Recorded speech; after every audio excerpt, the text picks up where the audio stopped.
So give you guys a look at the tent. All right, so coming over this generator, my Amok inflatable sleeping pad. You guys can see.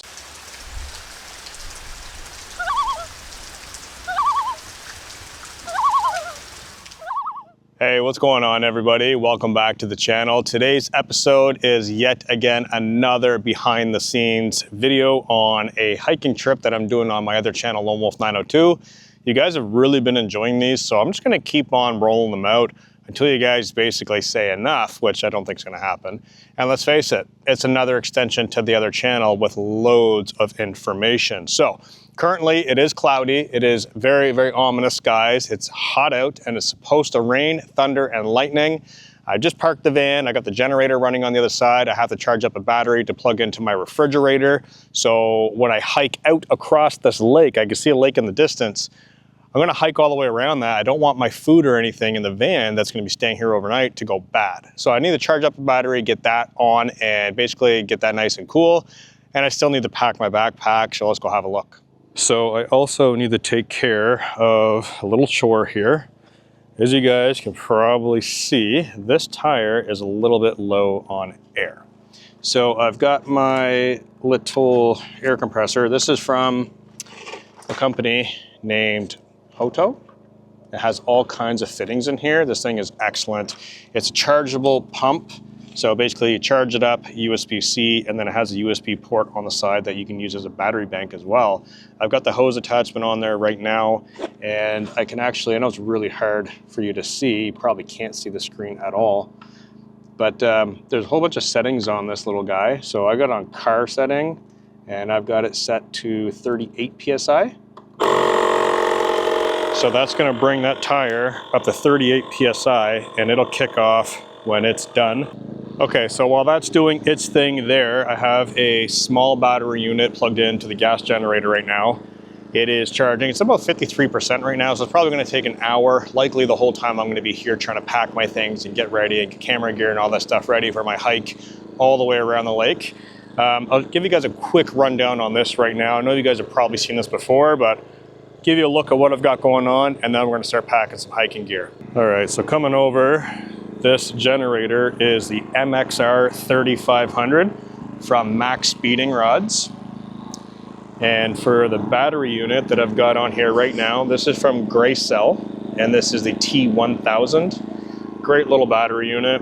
So that's gonna charge that up while I'm basically packing my backpack stuff. Open up the van door here so you guys can have a really good look. So on this particular trip, I'm gonna be running my Fjallraven Keb 52 backpack. This is supposed to be a lightweight hiking trip, so I'm rocking a brand new tent I've never used before. This is from Hill Zero. It is a really nice lightweight camouflage hiking backpack. And then I've got my Amok inflatable sleeping pad. You guys can see right here. This is the Fuel LW inflatable insulated pad. This goes in my Amok hammock. That is the 3-season pad. And then here, I'm gonna be rocking a downfill top quilt from Superior Gear. That is a hammock top quilt that I use for my hammock system. That's gonna be the sleep system, so I should be plenty warm with that. I do have the Jackery 2000 Pro right now running my refrigerator in the van, but it's only at 17%. I do have a small Blue Eddy down here, the AC50B. That is almost fully charged. I'm gonna leave that aside because the battery unit that I'm charging right now will actually last a lot longer. And it is rather warm out, so that little guy is gonna run the fridge all night, all afternoon, and early morning tomorrow until I get back to the van. All right, so I just moved the generator off to the side a little bit to cut down on some of the noise. It's not a very loud generator to begin with, but it's kind of annoying in the microphone. So what I'm gonna do is first I'm gonna pack my sleeping pad on its side, right down into the bottom of the backpack. I like doing that because I'm not really packing a whole lot of things in my backpack. So my linear items, such as the tent, realistically goes right to the top, on top of my sleeping pad, right to the top of the backpack where it wants to roll and fold up. So that's perfect for me. Next is gonna be my downfill top quilt. And the same thing with that. Usually I don't leave these in the stuff sack. I'll usually take them out. But on this particular trip, it is very light, very fast hiking trip. I need to fill the backpack because I'm not bringing a lot of gear. So Leaving that inside of those bags is going to give it a lot of rigidity, a lot of firmness. I'm going to be bringing the Trangia stove, a bunch of food items, coffee, and things of that nature, and that'll just set right in on top nice and neatly. I do have a sweater I'm going to be bringing, a change of clothes for later on in the tent if it does get too hot. I'm going to bring a pair of shorts. What I'm wearing right now, I do have my my Fjallraven hoodie, but I also have my anorak, and it is forecasted to rain quite a bit. So I might just bring my North Face rain jacket actually. I don't think I'm gonna need a hoodie for warmth. I'll bring my Fjallraven hoodie and I'll bring my North Face lightweight rain jacket. That way I have the best of both worlds. The reason why I like bringing a hoodie is not only for staying warm if it does cool off in the evening. I am gonna be on the side of a lake, and it is getting quite cooler within the last few days in my area. But this will also prevent mosquito bites, and it also doubles up as a pillow for me to use inside the tent. The rain jacket, obviously to stay dry. Fairly simple. So very fast and light on this trip, not terribly worried about that. I do have a water bottle somewhere around here I have to fill with water from the van. I do have some food items that I have to wrap in clothing out of the refrigerator and put in my backpack if I choose to bring those food items. If not, I'll probably just do dry food, maybe rice and ramen, something super simple, easy to cook, and it's not gonna go bad. So the big 3 items are in there. Camera gear, I'm gonna worry about very, very last. That battery's not gonna take terribly long to charge, and then I can switch the Jackery over and power the fridge and basically hike in. So I'll give you guys a rundown of cooking stuff once I get it all out. I'll display it here on this little foldable table, give you guys a rundown of what I'm bringing, and then we'll pack it inside the backpack. All right, guys, I've got a bunch of this stuff out that I'm gonna be bringing with me. Like I was saying earlier, the backpack is full of the big 3 items right now. The other items are as follows. I've got the Trangia. Right now I've got 6 of these creamers for coffee. I like bringing these because they don't need to be refrigerated. Sometimes I don't bring them, but this time I'm definitely bringing them. So this is the frying pan to the Trangia. What I'm gonna do is pack any small items that I can fit inside of the Trangia, I will do. Usually I put the coffee creamers in there. Today, I think, oh, actually they will fit. I was gonna say maybe they won't all fit. So that's all that's going inside the Trangia as far as I know. Put the lid back on that. Inside my titanium cup, my coffee maker, I've got my mesh filter and screen. Usually I'll put a baggie of coffee in there. I do have a bag of coffee here. I may transfer that into a Ziploc bag and put that in there just so it fits. But that is my titanium cup and filter system. This is from Wildcan, if anybody's wondering. Excellent product. I have a review of this on my channel. Here I've got my GSI titanium, whoop, there goes the fork. GSI titanium spoon and fork. These are incredible, nice and thick, but very, very light titanium.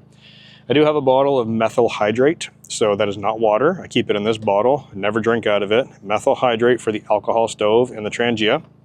And then behind the coffee, I have one of these packs of ready-made pasta that I pick up at the dollar store. This one is pesto, and it's already cooked. The sauce is in there. It's a little bit heavy, but on this particular trip, I'm not terribly worried about it. I'm not really packing in a whole lot of gear. It is warm out, so I don't need a lot of sleep systems, so I can handle the weight. And then here I have a Nalgene bottle from Near Zero full of water. That is going to be my only carry-in water. I do have means of boiling lake water, so I will be doing that, as well as filtering some water. I have the Mini Well flow filter here, so that's going to get packed in the backpack, and I'll be able to get water out of the lake doing that way. And I'm gonna add a couple more food items, obviously, because that's not enough food. But that's basically it for the gear. So I'm gonna get all that packed into the backpack. And like I was saying, guys, you can see there's a pretty big hole there to pack the Trangia in right there. And then I've got all the other pockets for headlamp, spoon and fork, water bottle down on the side. I've already got matches in that pocket down there. And just a lot of room inside this backpack. Very, very durable, really nice pack. I love it. So I want to get all of that gear packed inside of there, and then we should be ready to hit the trail soon. And so with my spoon and fork, what I like to do is either pack it inside of my hood, because there is a zip compartment there, but on this trip I think I want to load it in the front because I don't have anything else going in the bag. So I've got a lot of room left in the backpack. So I'm actually having to maybe pack another extra sweater or something just to fill the backpack. because there's really nothing in there. It's a 52-liter pack, so it's already not very large, but I'm just not bringing a lot of stuff. So I get the Trangia placed in here. Just got to put that band on there. That goes in there nice and neat. There's so much room in here. Nice and neatly. Let me grab my Fjallraven jacket hoodie thing here. It's a little dusty, so it is way too warm to wear this right now, but I can jam it in here to fill that backpack. I've got my cup that's going to go in there as well. Jam that in there, so we're good as far as that goes. Food I'm going to put in the front compartment. Coffee, I'm just going to leave it in this bag, guys. I thought about bagging it up, but I'll just leave it in there. Methyl hydrate on the side. The Nalgene bottle goes on the other side. One thing I do want to mention as far as filming goes, DJI Mic 2, I love it. It's a beautiful microphone, but I hate wearing it. Look at this. It constantly flips in, and it doesn't matter how you wear it. You can even attach it. So right now I've got it using like the alligator clip, but it does come with a magnet. Even if I magnet it to my shirt, when I move, it still flops and gets stuck in my chest like that. It is the most aggravating thing to wear in the world. I love the mic. It is a must-have. It works really, really well. Really well. But it is the worst thing to wear. Absolutely hate it. So that's good as far as that goes. The water filter I'll pack in here as well. Trying to fluff everything up so it's taking up a lot of space. That actually doesn't look too bad.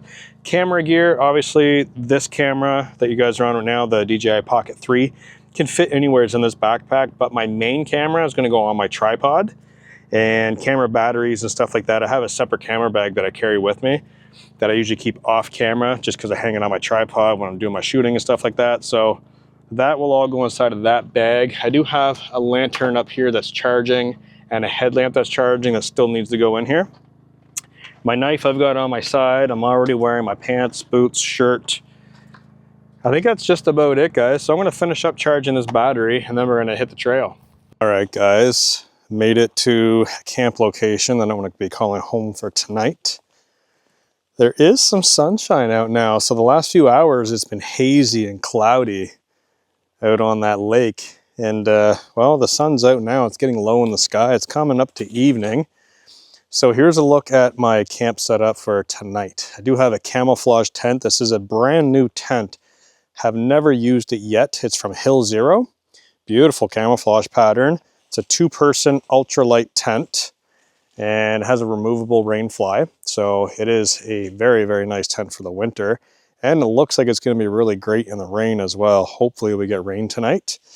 But as you guys can see, cooking setup, I already did coffee and just getting comfortable in the camp, really. Backpack's still outside. I've got to put that in the tent. I'll give you guys a little walk around with this tent.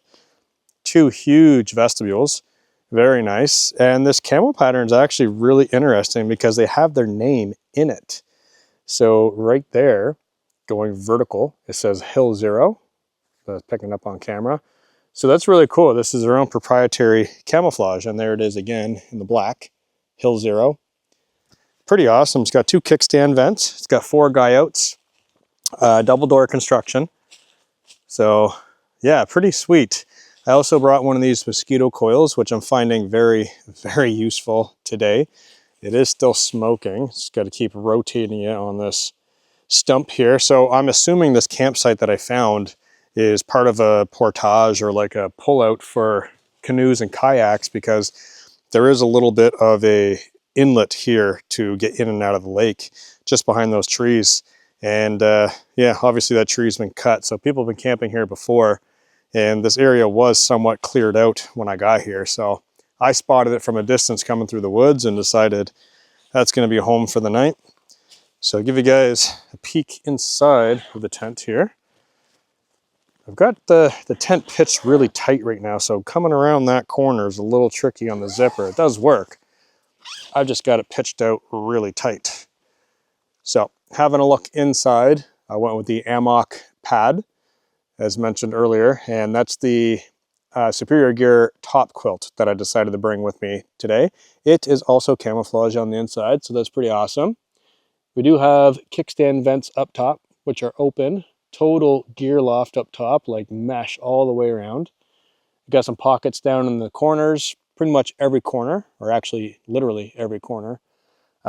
Really, really cool tent. I'm gonna keep this zipped shut though, because like I said, the bugs are quite crazy today. And I can imagine what's gonna happen if it actually does turn to rain later this evening.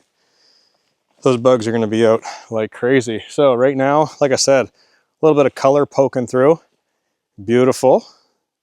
Mid-August, so soon it's gonna be September, and hopefully fall will come and we'll get some beautiful fall colors in here. So that pretty much does it for the gear loadout on this adventure. Yeah, I'm very happy with it. Super lightweight. I mean, I packed a lot of extra things after I got digging through and realizing what I did pack. I did bring a little bit extra, but I didn't bring like a saw or an axe. I didn't bring 2 huge bottles of water. I didn't do any of that stuff. I pretty much just brought the essentials, and usually I have quite a bit more with me, like saw, axe, different things, heavier food items and such. But today was actually a very, very lightweight day. So carrying this in was no problem at all. And the camouflage on the tent blends in really well. So this is actually kind of cool. It opens up my mind of like, where can I go camping stealth-like? Not illegal, but stealth-like, where I don't have to necessarily worry about leaving my tent. Because if I leave valuable things in my tent and walk away from it, well, let's face it, somebody could steal those things. Well, if they can't find the tent, probably not going to get stolen. So that opens up my mind as like how I can go camping, where I go, what kind of out of camp hikes I can do. Camouflage is pretty sweet. So just coming through these trees here out to the lake, and oh, there's Boomer. Gonna hop on some of these rocks here. Oh, there's a frog. There's all kinds of frogs out here. Loads of them. Pretty awesome. So like I was saying, it is very, very overcast gray. Just disgusting looking, super bright, very, very humid, very foggy almost, like humid and just gray. It looks like pollution, but it's just super humid out here. So I do have to gather some water out of this lake and get it into my filter bag and make a little bit more water because, you know, making coffee and staying hydrated and things like that takes up quite a bit of water. So I'm going to do that in a few moments. And that's usually a pretty easy process. I almost just wrecked myself right there. Pretty simple process with the gravity feed water filter that I've got in the backpack. So I'll be getting that out of there very shortly. And yeah, just wanted to touch base with you guys, give you guys a look at the tent, a little bit of behind the scenes here. I'm not totally sure if I'm going to do a fire. I'm kind of on the fence about it. I do have very, very, very limited cell phone reception where I'm at today. And so because of that, I actually was able to search the fire ban here, and it says I'm allowed to have a fire after 7 o'clock. Problem is, can I really justify it? I mean, it is hot, it's muggy, but later this evening, it is going to cool down. We're coming towards the end of summer where we're getting those nice cool nights. There are rocks around here that I can build a protected fire pit just so the forest doesn't catch on fire. And when I say fire, I mean like very small fire. Like there's all kinds of dead branches around here that I could just break by hand, baton them down with my knife, have a small fire just for aesthetics, you know, and build up some smoke to keep these bugs out of here because that mosquito coil is doing its thing. But I get a feeling later on they're going to come out full force before it gets a little bit snappy and cold. So I might do a fire. I'm not totally sure yet. No saw, no axe, just a knife. So back to the basics, break it down with hand and baton if I need to. Realistically, I don't think so. There's just too much wood around here to burn. I definitely don't need a knife, or definitely don't need an axe or a saw. So a knife will do fine. On this trip, I didn't even bring a fire steel, which is a huge no-no for me. I always have a fire steel with me, and I actually decided to bring a different knife. So yeah, no fire steel on this guy. This is from Ruike, R-U-I-K-E. I love this thing. This thing is incredible. I've got it mounted on my hip. If you guys can see, well, I got it on facial recognition here. Let me turn this off and show you guys my hip. So check this out. I've got it mounted down here on this swivel lock mount, so I can actually pull the tab and rotate it and it'll click. So I could ride it vertical, or I could pull the tab and go horizontal and it clicks in. I like doing the 45. So it'll actually lock on the 90s and the 45s, making it a pretty sweet knife to carry. Honestly, I really like it. It's super sharp. The only downside with this knife that I found, and it's really not a downside, it's just how the knife's designed, is this rounded spine. It's not a 90-degree spine. I'm going to leave the grip portion rounded because it's really soft on the hand when you're like working with wood, but I am going to run it through my bench grinder and 90 off the spine after those little choil marks for fire steels, so then I can actually scrape the fire steel with it. I don't have a fire steel with me today, but that's what I'm going to be doing with this. Other than that, this knife is incredible. I really enjoy using it. I just found it in my Jeep the other day. I was out camping and it was underneath the seat. Didn't even know it was there. So very happy with that. I don't know where Boomer went. I just heard him making noise over there though, probably chasing more squirrels. So yeah, a little bit of information there. I'm going to get back to work here, filming on the other video. I guess I will gather up some pieces of firewood. Not that it's really that far, there's twigs everywhere, but I'll get some rocks and gather some things up and maybe prep a fire for later on, see what the weather does, see what the heat does, and yeah, I'll catch up with you guys later. All right guys, nightfall is just about here. Just walking through the woods collecting a couple pieces of firewood. As you guys can see, campfire is lit. It is currently dying down because I don't need a big fire. I want to keep it fairly contained. The bugs are starting to come out. Boomer is doing Boomer things, relaxing. This fire, I made a little fire with some rocks here, just to help keep it really contained. Because like I said, I don't really need a massive fire, and I certainly don't want a forest fire. So we're gonna keep that priority one and watching. Make sure it doesn't get out of control. Getting the smoke going on in there too to get these bugs out of here because there's loads of mosquitoes. So give you guys a look at the tent glowing nicely here. Got that lakefront view. Now, interesting, there are animals out here. And well, he's not too happy about it. So right before I lit the fire, and kind of during lighting the fire actually, I hear some loud thrashing and booming over here. And Boomer, the hair on his neck stood up and he was growling like crazy. I've only ever seen him do that when we came across a bear this summer, or in the spring. I think it was June. I was out hiking and came across a bear on the trail, and he had the exact same reaction. Now, I haven't seen anything. I can't say it's a bear. I can't say it's not, but it's definitely big, and he did not like it. And it's way over there. I could hear it. And then him scratching his collar. I could hear it ever so slightly, just kind of moving around. So it's still there. The fire's going. Not a major concern. I mean, if it comes close, it's a black bear. We don't have brown bears or grizzlies out here. So just, you know, holler at it, maybe throw a rock at it if I really need to. Usually just yelling at it, they take off. So keep an eye on Boomer. He knows this time of night, basically don't leave camp, and he won't. I mean, you guys can see what he's doing right now. Getting a drink of water. He won't go very far. So sunset is non-existent, no sunset. Yeah, basically just kicking around camp. So like I said, I got the fire going, a little bit of firewood prep. Tent is glowing very nicely. I've got a lot of stuff already cleaned up. I still have to get a few things packed inside the tent for the night, but it's looking pretty good. Very, very cozy out. The temperature is starting to drop, which is very nice. And definitely enjoying that. So hopefully I'll be able to put a sweater on shortly. I am very excited for fall to come around. I hate summer. I hate summer. So this little guy down here, Boomer, is hi.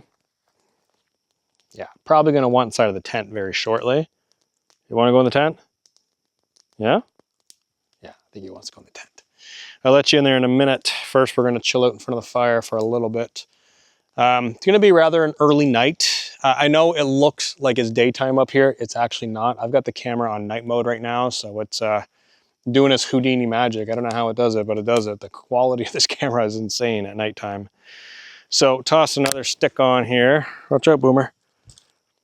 I'm trying to keep this fire very small, and I'm trying to burn somewhat of some punky wood, some damp wood, mixed in with some dry wood, just to kind of get that smoke effect. Not so much of the flames right now. And that seems to be doing really great for the bugs, actually. So water filtration, I did filter some water. I don't know if you guys can pick that up right there. The mini well gravity water system, basically it's a bag, you fill it and you pop the little clamp off the hose and it flows really, really fast. Filtered water. I've got a bowl over here for Boomer. He's got plenty of filtered water. The reason why I'm filtering it is I'm skeptical of the lake. I don't think the quality of the water is the greatest. There's some algae and some weird things going on in there. So yeah, we're filtering the water. So he's drinking out of a bowl. That's going to stay up there all night long. I'll be able to filter that. The pro is very simple. You hang it, you filter, pack it up, off you go. The con is you can't use it in the winter because that filter will freeze, the bag will freeze, the hose will freeze, all that stuff. But the actual filter itself, if that freezes, it's garbage. Do not use it again when it thaws out because it will expand the mesh and whatever's inside of there. It won't filter the way it's supposed to and you will get sick. So keep that in mind. I also have another water product that I'm going to be sharing with you guys, and it has to do with that system. I'm not terribly confident with it, so I am boiling the water that comes out of there right now. I have a water purifier meter, and I'm going to do a video on this. If you guys are interested, let me know if you are. It measures the quality and the safety of purified water to calibrate it. I've calibrated it. I've used it in purified water. It says the water quality is excellent. I use it off of town water or city water, tap water. The quality is very good. Like it literally says very good. I test the water before it goes through that filter. It comes up as poor. Not great because it's lake water. Of course it can be poor. I test the water coming out of the filter. It comes up poor. Kind of scary because that filter is brand new right out of the box. So yeah, I'm going to be doing some more testing with that. Right now I'm filtering it out, basically getting the solids out of it, but I'm still boiling it. Now with that filter system, you should be able to filter and drink the water cold. No boil, no chemical, nothing. I don't trust it. So more on that, but right now we're going to kick back, enjoy the fire, and I'll see you guys inside the tent shortly.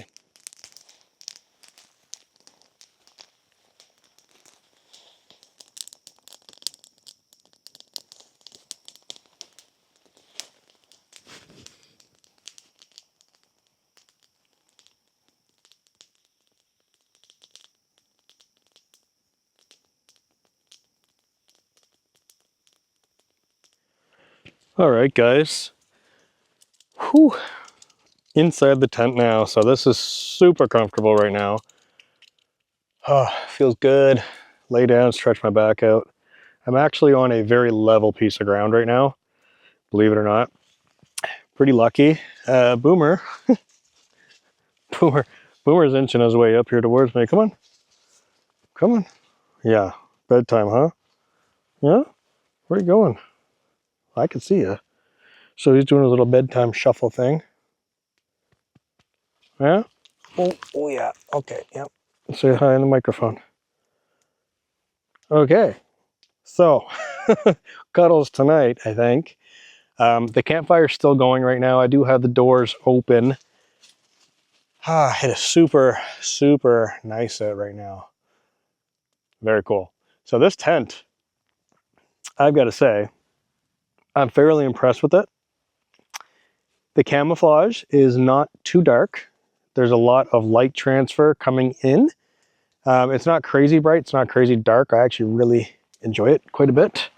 And there's loads of room in here to sit up, guys. Like loads of room. 2 people, absolutely, definitely a 2-person tent. And the vestibules are very large as well. Looking out the door, I can see the fire out there. A lot of room to get in and out, which is very nice. So far, my opinion and impressions on this are really good. The vestibule over here, I mean, I'll show you guys this side because these doors are shut. And well, you guys can see there's a ton of room. Let me reposition this, get it off of face detect so you guys can see what's going on here. So there's a lot of vestibule room out there. I mean, a ton. My backpack's gonna be going there in a little bit. I have it down by my feet right now, kind of tucked underneath of the top quilt and underneath of the sleeping pad just a little bit. It is very, very comfortable in here. Loads of room. I wish there was a gear loft storage, because looking right now, there are 4 tabs. So there's a tab up here, a tab there, and 2 down there. It looks like there might be an option for one. Maybe I don't have it, I don't know. Maybe my tent didn't come with it, I'm not sure. But yeah, I really wish that there was a large gear loft area, or even like something on the foot end or the head end, or maybe somewhere. So it would be nice if there was a spot, but there are 4 pockets. Every corner has a pocket, very large vestibule area. And if I scooch all the way right up to the wall, take a look at this view. So you guys can see there is just a ton of room in here. Loads of room all the way down by my feet. A second sleeping pad over here, plus I'm not even pushed over to that side all the way. Yeah, there's loads of room inside of here. And the pattern's pretty awesome. So as it is nightfall and it is getting quite dark out there right now, that fire's basically burned out. I do need to shut these doors and pretty much call it a night. Boomer's right behind me right now. His head's kind of on my shoulder almost. He's gonna sleep there all night. I am gonna get changed out of these clothes though, because it is kind of still warm. This top quilt is rated for, I believe, like -8 degrees Celsius. So it's very, very warm. I'm only gonna be using that as a blanket if I have to. Probably not gonna be using it a whole lot. But yeah, I'm gonna get this light shut off and one of these doors closed right now. I have to wait for that fire to go out totally before I shut all the doors. And I do have a movie saved on my phone from Netflix, as always. I'm gonna kick back, watch a movie. I'll see you guys in the morning.